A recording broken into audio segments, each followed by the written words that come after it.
Hello guys, मेरे YouTube channel में आपका स्वागत है। मेरा नाम मनमोहन मिश्रा। तो आज हम इस वीडियो में डिस्कस करने वाले हैं जो मार्केट में अभी बेरिश ट्रेंड चल रहा है। अगर आप देखें पास्ट 3 से 4 महीने से आप देखेंगे कि जो मार्केट है वो पूरी तरीके से नीचे गिर चुका है। निफ्टी जो है वो पूरी तरीके से नीचे गिर चुका है। आप देखेंगे 3 महीने से लगातार कंटिन्यूअसली अगर आप देखें तो हाँ 0.3%, 0.4%, 0.2% ऐसे गिरावट आपको लगातार देखने को मिलेगी। तो ये जो है बहुत ही अगर आप देखें मार्केट का अभी क्रिटिकल कंडीशन चल रहा है। तो कई सारे लोगों का सवाल अभी मैं देख रहा हूँ कि अपने जो वीडियोस बनाता हूँ उसके कमेंट में भी बोल रहे हैं कि यार मार्केट अभी डाउन चल रहा है, क्या करना चाहिए, हमें एग्जिट मार लेना चाहिए कि अभी इन्वेस्टेड रहना चाहिए। तो मैं इस वीडियो में पूरा डिटेल में बताने वाला हूँ। मैं आपको यहाँ पे टोटल 10 पॉइंट बताऊंगा जो आपको अभी कंसिडर करना चाहिए, क्योंकि ये अभी बहुत ही क्रिटिकल सिचुएशन है। क्योंकि मार्केट यहाँ पे कुछ हलचल दिख ही नहीं रहा है। अगर आप देखेंगे कि एकदम नीचे आ गया और अभी स्टेबल कंडीशन में है और कुछ ऊपर जाने का चांस कहीं दिख नहीं रहा है। तो हमें क्या करना चाहिए? तो यहाँ पे जो 10 पॉइंट है उसके बेसिस पे हम बताएंगे कि मतलब आपको क्या करना चाहिए। तो मैं चैनल को सब्सक्राइब जरूर कर दीजिए। मैं ऐसे वीडियो लाता रहता हूँ। चलिए शुरू करते हैं। सबसे पहले मैं आपको जो नंबर वन है वो आपका एक्सेस योर इन्वेस्टमेंट गोल्स। जी हाँ। तो आपको अपना जो इन्वेस्टमेंट गोल है ना उसके बेसिस पे ही आपको डिसीजन लेना चाहिए। जैसे कि मान लीजिए आपने सोच रखा है कि यार नहीं, अभी मुझे 3 से 4 साल तक अभी मैं इन्वेस्टेड रह सकता हूँ, कोई ज्यादा प्रॉब्लम नहीं है, मेरे को पैसे की कोई दिक्कत नहीं है। तो डेफिनेटली आपको कोई चिंता करने की जरूरत नहीं है, क्योंकि ये जो अभी है टेम्पररी बेसिस पे है। 2 से 3 साल में अगर आप देखें, 2 से 3 साल तो छोड़िए, अभी 2025 के बीच में या फिर एंड में देखेंगे आपको मार्केट ऊपर जाता हुआ दिखेगा। ज्यादा से ज्यादा अगर आप देखेंगे 2026 के स्टार्टिंग में आपको ऊपर जाता हुआ दिखेगा। तो यहाँ पे डेफिनेटली आप लॉस में सेलिंग मत करिए। यहाँ पे आप अपने गोल के हिसाब से इन्वेस्टेड रहिए। अगर आपके पास टाइम फ्रेम बहुत ज्यादा है, मतलब 5 से 6 साल 7 साल आप सोच रहे कि यार मुझे पैसा निकालना नहीं है, मुझे जरूरत ही नहीं है, तो डेफिनेटली आप इन्वेस्टेड रह सकते हैं। लेकिन हाँ, जो लोग के पास शॉर्ट टर्म में है, मतलब शॉर्ट टर्म में अगर आपको निकालना है पैसे, शॉर्ट टर्म में आपको मान लीजिए आपको 1 साल के अंदर पैसा निकालना है और आपको पता नहीं यार 1 साल के बाद क्या होगा क्या नहीं होगा, तो उनके लिए क्या करना है वो अभी मैं नीचे बताऊंगा। तो नंबर 2 में आता है वो आपका अवॉइड पैनिक सेलिंग। जी हाँ। तो आपका जो पैनिक सेलिंग है ना यार, वो बिल्कुल भी मत करिए, अभी अवॉइड करिए। क्योंकि अभी कई लोग हैं, बहुत सारे जो मार्केट से ना एग्जिट मार रहे हैं। अगर आप देखें फॉरेन इन्वेस्टर्स तो एग्जिट मार लिए, उसके रिटेल इन्वेस्टर बड़ी तेजी से एग्जिट मारे। अभी आपने न्यूज में भी सुना हो कि जो एसआईपी है वो जो लोग कर रहे थे वो धीरे धीरे कम हो गया है। तो वो जो चीज है वो आप पैनिक सेलिंग बिल्कुल भी मत करिए। अगर आपके पास टाइम फ्रेम अच्छा खासा है, मिनिमम 2 से 3 साल भी है ना, तब भी आप पैनिक सेलिंग मत करिए। मैं आपको बता रहा हूँ 2 से 3 साल बहुत ज्यादा होते हैं। तब आपको मार्केट में डेफिनेटली हलचल दिखेगी। आपको 2 से 3 साल तक वेट भी नहीं करना पड़ेगा, आपको 6 महीने या 5 या 6 महीने में हलचल दिख जाएगी। तो डेफिनेटली आप वेट कर सकते हैं, पैनिक सेलिंग बिल्कुल भी मत करिए। नंबर 3 हो गया रिबैलेंस योर पोर्टफोलियो। देखिए, ये जो चीज है ना जो मैंने आपको बताया था कि 1 साल के जिनके पास टाइम फ्रेम है, तो उनके लिए क्या करना है, ये है सॉल्यूशन, वो है रिबैलेंसिंग योर पोर्टफोलियो। जी हाँ। तो यहाँ पे क्या कर सकते हैं, अपना पोर्टफोलियो को रिबैलेंस कर सकते हैं। मतलब जैसे कि मान लीजिए आप देख रहे हैं कि यार मेरे को स्मॉल कैप में बहुत ज्यादा आपका एलोकेशन है, तो वहां से आप शिफ्ट करके मिड कैप या लार्ज कैप में ले सकते हैं, जहां पे थोड़ा रिस्क कम हो जाता है। या फिर आप किसी एक हाइब्रिड फंड की तरफ जा सकते हैं, या फिर कॉर्पोरेट बॉन्ड वाले फंड की तरफ जा सकते हैं, जो कोई एक स्टेबल रिटर्न या फिर कम रिस्क लेके आपको अच्छा खासा रिटर्न दे सके, बेटर देन एफडी रिटर्न दे सके। क्योंकि अभी जो मार्केट है वो थोड़ा वॉलेटाइल, हाई वॉलेटाइल कंडीशन में है, तो वहां से क्या क्या आप एस्केप कर लेंगे। तो ये एक तरीका है कि आप अपने पोर्टफोलियो को थोड़ा बहुत रिबैलेंस कर सकते हैं। रिस्क से जो आप रिस्की स्टॉक्स में जहां पे इन्वेस्टमेंट कर रखा है उसको थोड़ा शिफ्ट करके आप लार्ज कैप में आ सकते हैं, हाइब्रिड में आ सकते हैं, या इंडेक्स फंड में आ सकते हैं। तो ऐसे फंड को आप चूज करके इन्वेस्टमेंट कर सकते हैं। नंबर 4 हो गया considers SIP, systematic investment plan. जी हाँ, इसको आप कंसिडर डेफिनेटली करिए। क्योंकि देखिए अभी जो है ना मार्केट नीचे है, तो अभी के टाइम में अगर आपने एसआईपी बंद कर दिया ना, मतलब आप बहुत ही गलत रास्ते में जा रहे हैं। और मैं आपको बता रहा हूँ अभी जो इंडियन मार्केट में देखेंगे कई लोगों ने एसआईपी बंद कर दिया, न्यूज में भी आ रखी है। तो ये जो चीज है ये नहीं होना चाहिए। मैं आपको बता रहा हूँ इसका ऑपोजिट करिए। क्योंकि अभी जो है अगर सब एग्जिट मार रहे हैं मार्केट से, तो यहाँ पे आपकी एंट्री होनी चाहिए, क्योंकि यहाँ पे मार्केट नीचे जा रहा है। तो यहाँ पे एसआईपी आपका कंटिन्यू रहना चाहिए। मैं आपको ये नहीं बता रहा कि जब मार्केट आपका अप हो तब एसआईपी आप बंद कर दो, ऐसा नहीं। एसआईपी मतलब आप कंसिस्टेंटली, रेगुलरसली, कॉन्स्टेंटली और डिसिप्लिन वे में अगर आप कर रहे हैं ना, मैं आपको बता रहा हूँ लॉन्ग रन में आपको 5 साल या 10 साल में आपको डेफिनेटली डिफरेंस दिखेगा। आपको दिखेगा कि यार मुझे तो बहुत मैसिव रिटर्न मिल गया, क्योंकि आपने जो मार्केट को ट्रैक नहीं किया। आपने क्या करा, मार्केट नीचे जा रहा है, बहुत नीचे जा रहा है, तब भी मैं एसआईपी कर रहा हूँ, ऊपर जा रहा है तब भी मैं एसआईपी कर रहा हूँ। जो ये करते हैं ना, जो कंसिस्टेंटली एसआईपी करते हैं, उनका अगर आप ग्राफ देखें, कोई भी म्यूचुअल फंड देखेंगे जो ठीक ठाक से हैं, उनको लॉन्ग रन में एक अच्छा खासा रिटर्न मिल रहा है, चाहे मार्केट में कोई भी प्रॉब्लम हो। तो ये डेफिनेटली आप इसको फॉलो करिएगा। नंबर 5 हो गया फोकस ऑन क्वालिटी फंड्स। जी हाँ, देखिए अभी जो मैंने आपको बताया कि जैसे आपको शॉर्ट टर्म के लिए टाइमिंग है, जैसे हमने 1 साल है, 1.5 साल है, आपको उसके बाद पैसे चाहिए ही चाहिए, तो उनके लिए थोड़ा बहुत ये रेड सिग्नल है, ये थोड़ा डेंजर जोन है, क्योंकि अभी कुछ पता नहीं 6 महीने में हलचल करेगा या 1 साल में हलचल करेगा। लेकिन जिनका टाइम फ्रेम 3 साल तक है, तो डेफिनेटली वो अपना चिल मार सकते हैं, कोई प्रॉब्लम नहीं है। वो इन्वेस्टेड रहे, अपना एसआईपी कंसिस्टेंटली करे। लेकिन जिनका टाइम फ्रेम 1 साल है, 8 महीने है, 9 महीने है, तो वो क्या कर सकते हैं, अभी फोकस कर सकते हैं क्वालिटी फंड्स पे। क्वालिटी फंड्स कौन से हैं? जैसे कि मैंने आपको बताया जिसमें कम रिस्क लेके अभी चल रहे हैं, जैसे हाइब्रिड फंड हो गया जिसमें 50% इक्विटी होता है, 50% आपका डेप्ट होता है।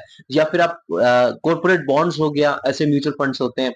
उसके बाद आपका ऐसे भी कई सारे कंजर्वेटिव फंड्स होते हैं, ऐसे कई सारे आपको मिल जाएंगे फंड्स जो कि कम रिस्क लेके आपको एक अच्छा खासा रिटर्न दिलवा सकते हैं, मतलब 11 से 12% या 13% तक रिटर्न दिलवा सकते हैं लॉन्ग रन में, बेटर देन एफडी आपको रिटर्न मिल जाएगा, अगर आप लॉन्ग रन नहीं, मतलब 1 साल में अगर आप चाहते हैं तो उन जैसे म्यूचुअल फंड में आप इन्वेस्टमेंट कर सकते हैं देख के, और अभी शिफ्ट कर सकते हैं उसमें, अगर आपका टाइम फ्रेम बहुत कम है।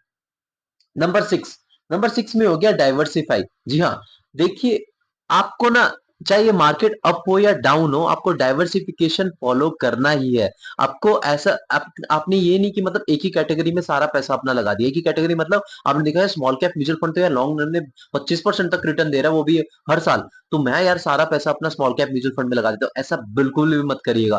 जब आपको इमरजेंसी में के लिए पैसा चाहिए होगा ना, और आपका वहां पे मार्केट डाउन होगा ना, तो स्मॉल कैप म्यूचुअल फंड आपको मैं बता रहा हूँ, अगर 40% तक का आपको रिटर्न दे सकता है, तो वहां पे नेगेटिव 40% भी जा सकता है। तो सोचिए आपने 1 लाख रुपए इन्वेस्टमेंट करा होगा, आप 1 साल 2 साल तक वेट कर रहे हैं, और आपका पैसा जाके 60,000 रुपए 50,000 रुपए हो गया होगा, तो आप क्या कैसे फील करेंगे? तो ये चीज जो है आपको ये भी ध्यान में रखना चाहिए, ये बहुत ज्यादा डिफरेंस बन जाता है। तो इसीलिए अगर आपके पास टाइम फ्रेम ज्यादा भी है ना, तब भी आपका कुछ मतलब जो डाइवर्सिफिकेशन होना जरूरी होता है, कुछ हिस्सा अपना स्मॉल कैप में डाल सकते हैं, कुछ हिस्सा अपना मिड कैप में डाल सकते हैं, कुछ हिस्सा लार्ज कैप में डाल सकते हैं। तो ये जो डाइवर्सिफिकेशन करेंगे, तो ये टोटली डिपेंड करता है आपका रिस्क एपिटाइट पे। रिस्क एपिटाइट मतलब अगर आप ज्यादा रिस्क ले सकते हैं, तो ज्यादा से ज्यादा 20% अपने पोर्टफोलियो में स्मॉल कैप में रखिए। अगर आप अगर आप कम रिस्क ले सकते हैं, तो आपका पोर्टफोलियो 10% या 15% आपका स्मॉल कैप में होना चाहिए। बाकी के 80-85% आप अपना लार्ज कैप में लगा सकते हैं, या फ्लेक्सी कैप में लगा सकते हैं, मिड कैप में लगा सकते हैं, वो आपके रिस्क एपिटाइट पे टोटली डिपेंड करता है। लेकिन डाइवर्सिफिकेशन करना जरूरी है, ये नहीं कि एक में आपने सारा पैसा लगा दिया। नंबर 7 हो गया कंसल्ट ए फाइनेंशियल एडवाइजर। जी हाँ, अभी जो एक है ना राइट टाइम है, आपके अगर कोई फाइनेंशियल एडवाइजर है ना, उनसे एडवाइस ले लीजिए। लेकिन मैं जो आपको एडवाइस दूंगा अभी के लिए, आप इन्वेस्टेड रहिए। आपका टाइम फ्रेम अगर ज्यादा है, 3 साल है, तो आप चिल मारिए, कोई टेंशन नहीं है, आप अपना एसआईपी करते रहिए। लेकिन अगर हाँ, अगर आपका टाइम फ्रेम कम है, अभी अभी आपको 8 महीने, 1 साल, 9 महीने या 10 महीने में आपको पैसा निकालना ही निकालना है, और अभी जो मार्केट अगर ऐसा चल रहा है कि आप देखिए लास्ट के 3-4 महीने में तो मार्केट नीचे ही नीचे जा रहा है, तो ये जो है थोड़ा पैनिक सिचुएशन है। तो उस सिचुएशन में क्या कर सकते हैं, आप फाइनेंशियल एडवाइजर को हायर करके आप उनसे एडवाइस ले सकते हैं। लेकिन मेरा जो एडवाइस रहेगा, आप या अगर आपके पास टाइम फ्रेम अभी कम है, 8 महीने, 9 महीने, 10 महीने, तो आप शिफ्ट कर सकते हैं अपने फंड को कोई सेफ फंड में, जैसे हाइब्रिड फंड हो गया, या फिर कॉर्पोरेट बॉन्ड्स हो गया, उस टाइप में, या फिर इंडेक्स फंड हो गया, उनमें जा सकते हैं। वो आपका रिस्क एपिटाइट पे डिपेंड करता है। देखिए इंडेक्स फंड जो होता है, वो थोड़ा सा रिस्की हो जाता है as compare to its hybrid fund, और हाइब्रिड फंड जो थोड़ा बहुत रिस्की हो जाता है कंजर्वेटिव फंड से। तो ऐसे भी थोड़े थोड़े आपको रिसर्च करना पड़ेगा। अगर आप रिसर्च नहीं कर सकते, तो आप फाइनेंशियल एडवाइजर को हायर करिए, वो आपको बता देंगे। वो कुछ ज्यादा चार्ज भी नहीं लेंगे, वो आपको 1,000 रुपए लेंगे, वो आपके सिचुएशन के हिसाब से आपको गाइड कर सकते हैं। और अगर आपको मेरे से गाइडेंस चाहिए, तो आप डेफिनेटली मुझे कमेंट सेक्शन में बता सकते हैं, मैं आपको सजेशन दूंगा। उसके बाद बाकी आपका डिसीजन होगा। नंबर 8 हो गया, वो हो गया यूज द अपॉर्चुनिटी। जी हाँ, देखिए जिनके पास अभी कैश है ना, वो अपना ये अपॉर्चुनिटी को मत गवाइए, मैं आपको बता रहा हूँ। क्योंकि मैंने आपको पहले भी बता रखा है कि कब हमें लमसम करना चाहिए। तो लमसम की एक अपॉर्चुनिटी होती है कि एक दो टाइप के लमसम होते हैं, पहले मैं आपको बता दूं। एक होता है मार्केट ट्रैकिंग लमसम, दूसरा होता है नॉन मार्केट ट्रैकिंग लमसम। अगर मान लीजिए आपके पास टाइम फ्रेम बहुत ज्यादा है, मतलब आपने सोच रखा है कि यार मेरे पास अभी टाइम फ्रेम, मेरे को तो 10 साल तक मैं कुछ पैसे चाहिए ही नहीं, 8 साल तक पैसे चाहिए ही नहीं, 5 साल तक पैसे चाहिए ही नहीं, तो आप आंख बंद करके लमसम कर दो, मार्केट को ट्रैक करने की कोई जरूरत नहीं है, क्योंकि आपके पास टाइम फ्रेम बहुत ज्यादा है। आपके पास 5 साल है, 7 साल है, 8 साल है, उतने में तो यार रिकवरी हो जाएगी। 5 साल, 7 साल बहुत ज़्यादा होते हैं। अगर आपके पास टाइम फ्रेम कम है, अगर आप चाहते हैं कि यार नहीं यार मुझे यार 1 साल में पैसे चाहिए होंगे, तो तब क्या करना है, तब आपको मार्केट ट्रैक करके ही लमसम करना पड़ेगा।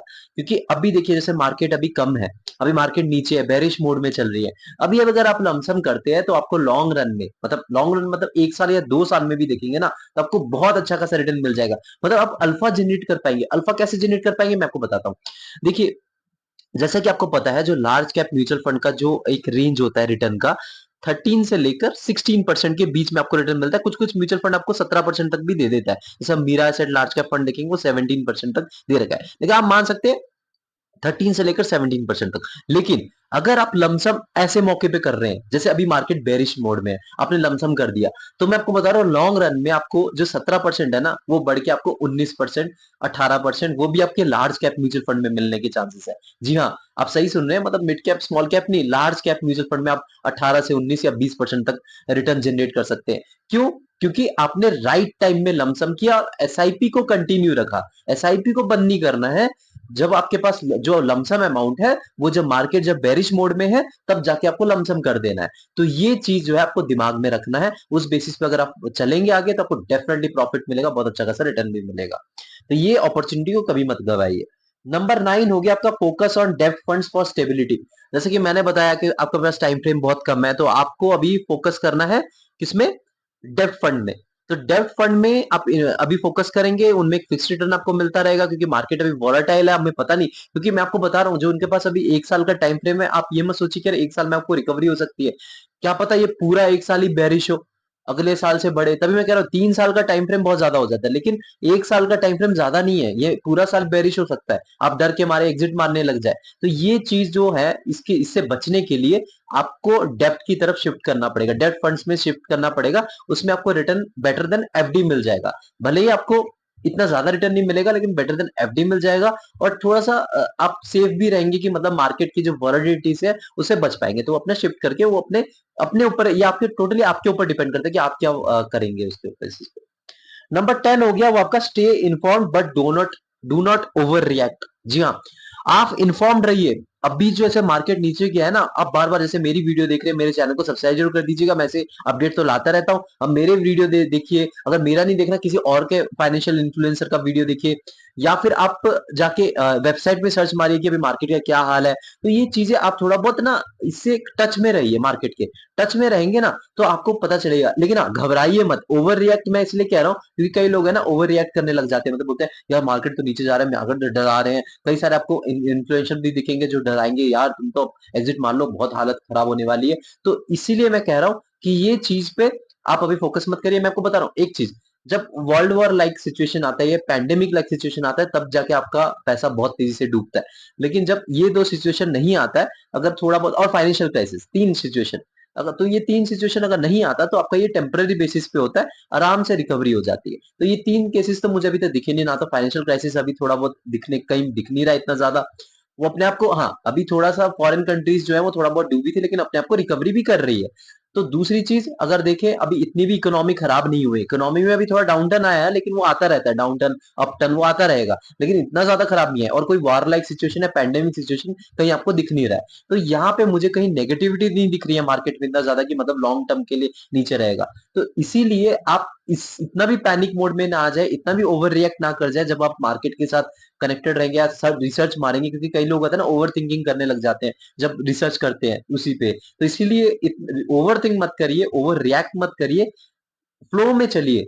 एसआईपी कंटिन्यू रखिए। अगर एसआईपी अपना मैं तो बोला अभी बेरिश मार्केट है तो एसआईपी तो अपना कंटिन्यू रखिए। लमसम करना चाहते कर सकते हैं, चूज करके कोई एक अच्छा म्यूचुअल फंड। मैंने उसके भी वीडियो बना रखे कौन से म्यूचुअल फंड में लमसम करना चाहिए। तो वो जो चीज है आप कर सकते हैं, लेकिन आपके ऊपर डिपेंड करता है कि आप कैसे वो करते हैं, कैसे आप इसको फॉलो करते हैं। तो ये ओवरऑल जो 10 पॉइंट्स मैंने बताए हैं, ये टोटली आपके ऊपर डिपेंड करता है। आप खुद रिसर्च करके इन्वेस्टमेंट करिएगा, लेकिन मैंने आपको सजेशन दे दिया, आप अपने हिसाब से ही करिएगा। ये नहीं कि बाद में आप मुझे ब्लेम करें, क्योंकि ये सब्जेक्ट टू मार्केट रिस्क है।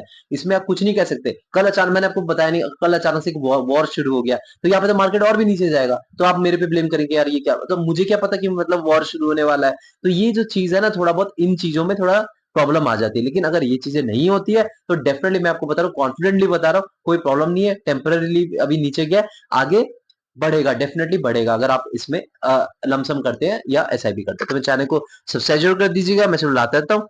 Thank you.